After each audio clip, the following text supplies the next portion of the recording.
안녕하세요. 여러분의 건강을 책임지는 면역연구소입니다. 무더운 여름이 시작되면 빠질 수 없는 음식, 바로 뜨겁고 진한 국물이 일품인 삼계탕입니다. 그런데 말입니다. 여러분 혹시 궁금하지 않으셨나요? 이렇게 더운 여름날 왜 굳이 김이 모락모락 나는 뜨거운 국물을 먹는 걸까요? 삼계탕은 말 그대로 삼과 개와 탕으로 구성된 이름인데요. 여기서 삼은 인삼, 개는 닭고기, 탕은 국물 요리를 뜻하죠. 그러니까 인삼을 넣은 닭 국물 요리 삼계탕. 그런데 우리는 왜 이 뜨거운 탕 요리를 가장 더운 여름, 복날마다 먹게 되었을까요? 이것이 단순히 맛이 있어서? 아니면 조상들의 이상한 고집 때문일까요? 사실은 그 반대입니다. 조상들의 탁월한 지혜와 인체의 원리를 꿰뚫은 깊은 경험에서 비롯된 문화라는 것, 여러분은 알고 계셨나요? 지금부터 그 흥미로운 이야기를 풀어드리겠습니다. 여러분 혹시 초복, 중복, 말복이라고 들어보셨죠? 흔히 삼복이라고도 하는 이 세 날은 음력으로 여름철 가장 더운 시기를 뜻합니다. 그런데 이 복날이 단지 더운 날이라는 의미만 가진 것이 아니라 우리 조상들이 체온 조절과 면역 관리 그리고 계절성 질병 예방을 위해 철저하게 정한 건강 전략의 날이라는 점 알고 계셨나요? 자, 여기서 퀴즈 하나 드릴게요. 복날에 먹는 보양식의 시초는 삼계탕일까요? 아니면 백숙일까요? 조금 이따 알려드릴 테니 맞춰보세요. 조선시대에는 여름철 무더위로 인해 체력 소모가 심하고 냉방시설도 없던 시절이라 땀을 많이 흘리며 일하는 농사철 사람들의 기력이 뚝 떨어지기 일쑤였죠. 그래서 이 시기에 사람들은 땀으로 빠져나간 기운과 수분, 미네랄을 보충하고 소화 기능이 떨어지는 몸에 열을 공급해주기 위해 일부러 따뜻한 음식을 먹는 습관을 가졌습니다. 이를 한의학에서는 이열치열이라고 표현하죠. 더운 여름에 뜨거운 음식을 먹어 내부 에너지를 보강하고 체내에 찬 기운을 몰아내어 외부의 더위에 흔들리지 않는 몸을 만드는 방식. 놀랍게도 이 방법은 현대의학에서도 효과가 있는 것으로 밝혀졌습니다. 에어컨과 냉장 음료로 차가운 환경에 익숙한 현대인들은 오히려 몸속 깊은 곳에 냉기를 축적하게 되는데 이런 상태에서는 면역력이 쉽게 떨어지고 위장 기능도 약해집니다. 그래서 삼복 더위엔 일시적으로 체온을 높여주고 땀을 내며 노폐물과 냉기를 배출할 수 있는 따뜻한 음식이 필요한 것이죠. 그리고 그 중심에 삼계탕이 있는 것입니다. 게다가 삼계탕은 단순히 뜨거운 탕이 아니라 인삼과 황기, 대추, 마늘, 찹쌀, 당귀 같은 수많은 약용 식재료들이 어우러져 있어 몸을 보호하고 에너지를 보충해주는 천연 영양제이자 면역식이라고 할 수 있습니다. 여러분, 삼계탕이 언제부터 이렇게 대중적인 보양식이 되었는지 아시나요? 원래는 닭백숙이란 이름으로 조선 후기부터 먹기 시작했고 1960년대에 들어서면서 인삼을 넣은 닭백숙, 즉 삼계탕이라는 이름이 정착되었다고 해요. 그리고 요즘은 한방 삼계탕, 전복 삼계탕, 흑마늘 삼계탕까지 종류도 참 다양하죠. 그런데 말입니다. 삼계탕은 그냥 아무 재료나 넣고 끓이면 무조건 몸에 좋은 걸까요?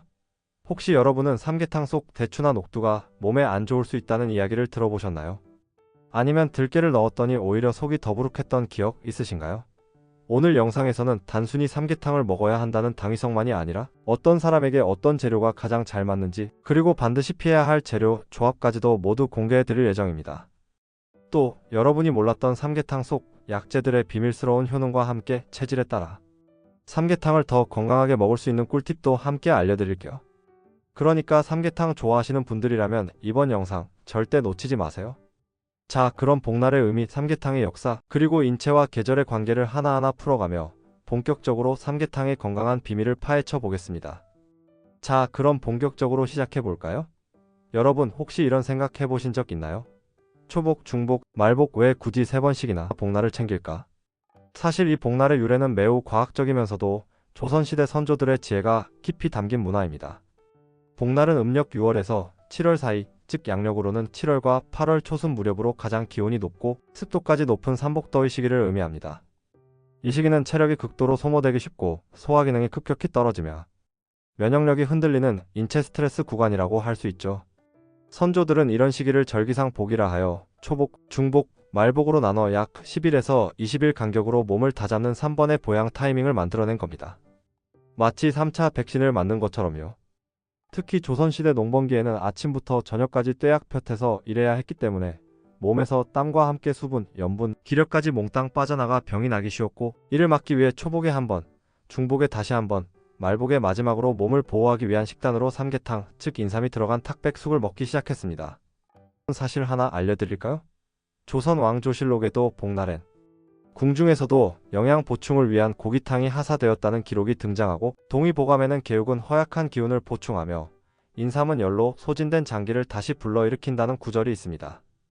결국 오늘날 삼계탕이라는 음식은 단순히 입맛 돋우는 별미가 아니라 우리 몸의 방어선을 다시 세워주는 전통 면역 레시피인 셈이죠.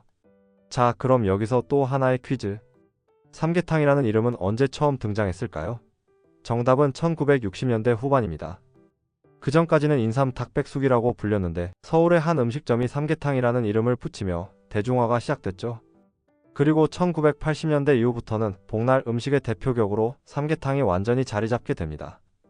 또 하나 놀라운 건 이 전통 보양 문화가 이제는 한류 음식으로 발전하고 있다는 점인데요. 최근엔 미국, 일본, 베트남 등지에서도 삼계탕 전문점이 생겨나고 있고 한여름에 뜨거운 음식을 먹는 한국인의 이열치열 보양법이 해외 언론에서 다큐멘터리로 소개되기도 했습니다. 여러분, 복날은 단순히 닭 먹는 날이 아닙니다. 면역력 유지, 위장 기능 강화, 혈액순환 개선, 기력 보충을 한 번에 챙기기 위한 지혜가 담긴 명확한 건강 전략의 날이죠. 그런데 여기서 중요한 포인트 하나. 똑같은 삼계탕이라도 재료에 따라 효능이 달라지고 체질에 따라 잘 맞는 조합과 피해야 할 조합이 있다는 사실 알고 계셨나요? 그렇다면 삼계탕은 과연 우리 몸에 어떤 작용을 하길래 조상들은 그렇게 중요하게 생각했을까요? 삼계탕은 단순히 따뜻한 국물 요리가 아닙니다. 하나하나 들어가는 재료가 모두 약이 되는 식재료, 즉 식치의 관점에서 완벽에 가까운 조합으로 구성된 한 그릇의 건강 보충제입니다. 자, 먼저 삼계탕의 주인공인 닭고기부터 볼까요? 닭고기는 고단백 저지방 식품으로 필수 아미노산이 풍부해서 근육 재건, 세포 회복, 에너지 공급에 탁월합니다. 게다가 비타민 B군이 많이 들어있어 피로 회복과 에너지 대사에 직접적으로 관여하죠. 닭고기는 무엇보다도 소화가 잘 되는 단백질로 여름철처럼 소화력이 떨어졌을 때 위에 부담 없이 흡수되기 때문에 노약자나 아이들, 병후 회복기 환자에게도 이상적인 재료입니다. 그리고 삼계탕에 빠질 수 없는 두 번째 주인공, 바로 인삼입니다. 인삼은 수천 년 전부터 기력 회복의 대표 약재로 쓰였고 사포닌이라 불리는 진세노사이드 성분이 중심입니다. 이 성분은 면역세포를 활성화시키고 피로물질 분해를 돕고 스트레스를 완화하며 항염 작용과 항산화 작용까지 함께 갖추고 있어 현대인의 면역력 관리의 핵심적인 재료죠. 그리고 인삼은 단순히 피로만 푸는 것이 아니라 심장을 강화하고 기억력과 집중력을 향상시켜주는 작용도 있어 무더위로 인한 정신적 피로 회복에도 탁월합니다.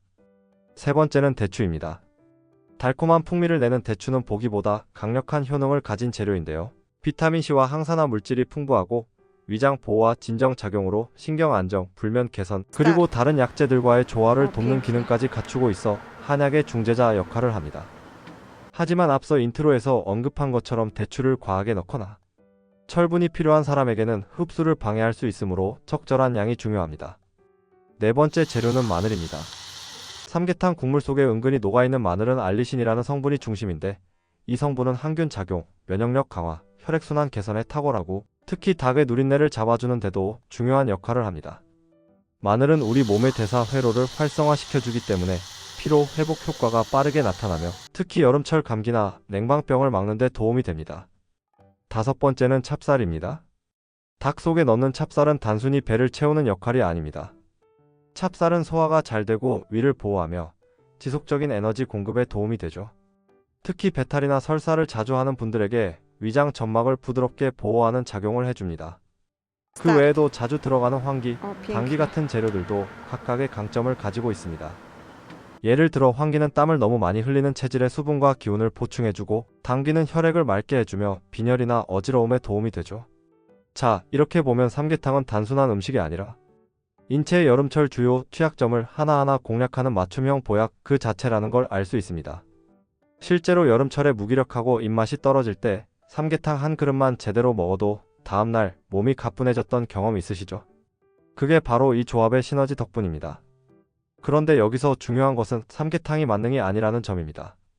즉, 어떤 재료를 어떻게 조합하느냐, 그리고 내 몸의 상태와 체질에 맞느냐에 따라 효과가 달라질 수 있다는 것이죠.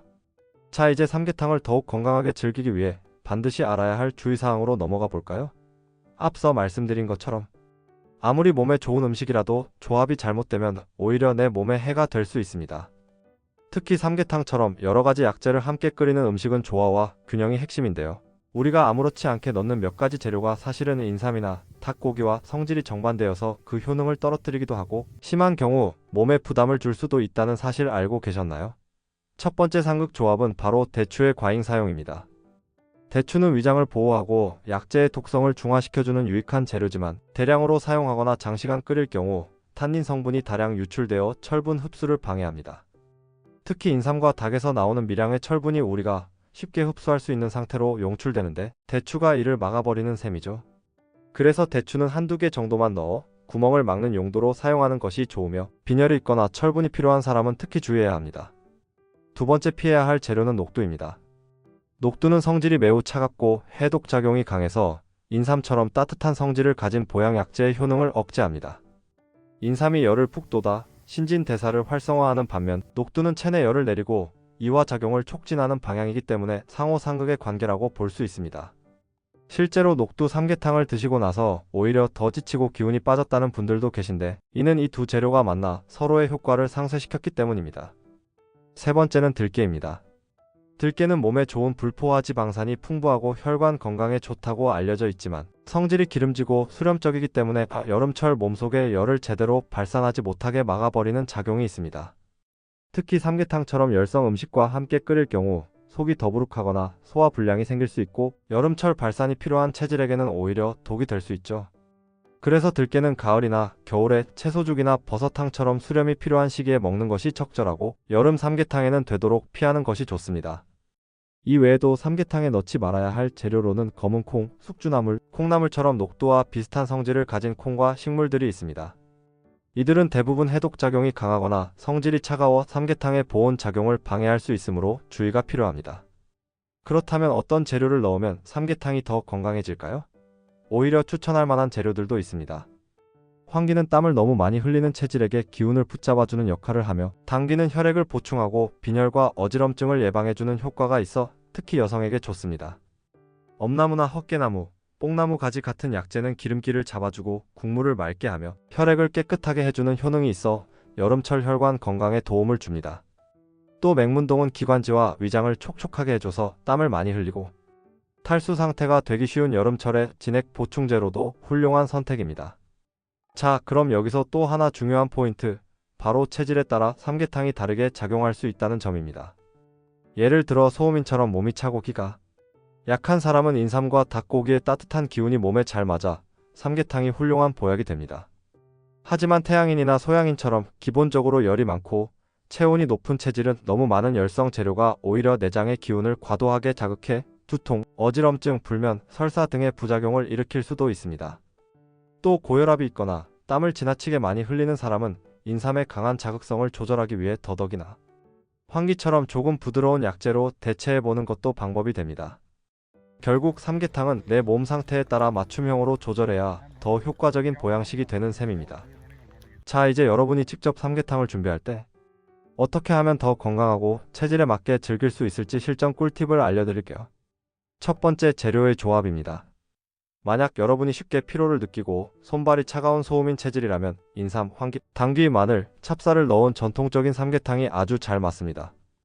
여기에 대추는 한두 개만 추가해 주시고 국물 맛이 더 깔끔하길 원하신다면 엄나무나 헛개나무 껍질을 살짝 넣어도 좋습니다.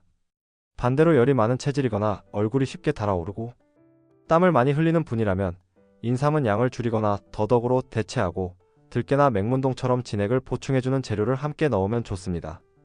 단, 이때도 과한 열성 재료는 피해주세요. 두 번째 팁은 조리 방식인데요. 삼계탕을 만들 때 가장 중요한 것은 충분한 끓임과 재료별 순서입니다. 닭은 미리 잡내 제거를 위해 소금과 생강을 약간 넣고 데치거나 흐르는 물에 꼼꼼히 씻은 후 찬물에서부터 은근하게 끓여야 합니다. 그래야 단백질이 고르게 풀어지고 국물이 뽀얗고 깊은 맛을 냅니다. 인삼과 황기, 당귀 같은 약재는 미리 물에 15에서 30분 정도 불린 후 찬물과 함께 처음부터 넣고 끓여야 유효 성분이 충분히 우러나오며 찹쌀은 닭 속에 넣되 너무 많이 넣지 않아야 소화에 부담이 없습니다. 세 번째는 복날에 먹을 삼계탕의 양 조절입니다. 전통적으로 초복은 위장을 보호하고 기운을 회복하는 목적, 중복은 본격적인 더위속 기력 보강, 말복은 여름의 마지막 피로를 풀고 면역을 높이는 시점으로 각각 목적이 다릅니다. 초복에는 국물보다 닭고기 위주로 단백질 보충, 중복에는 국물과 찹쌀의 비율을 조정해 소화에 부담 없는 양으로, 말복에는 약재 비중을 조금 높여 면역 회복에 중점을 두는 방식이 효과적입니다. 네 번째는 현대식으로 삼계탕을 간편하게 즐기는 방법입니다. 바쁜 직장인이나 1인 가구의 경우 재료를 다듬고 오랜 시간 끓이기 어렵다면 요즘 시중에 나오는 한방 삼계탕 키트를 활용하면 재료 배합 고민 없이 빠르게 만들 수 있습니다. 이때 주의할 점은 키트에 포함된 재료 중 자신에게 맞지 않는 성질의 약재가 없는지 미리 확인하는 것이 중요하며, 전자레인지나 인덕션으로 끓이는 간편 방식일수록 끓이는 시간은 충분히 확보하는 것이 좋습니다. 그리고 마지막으로 삼계탕을 먹은 후 피해야 할 습관도 있습니다.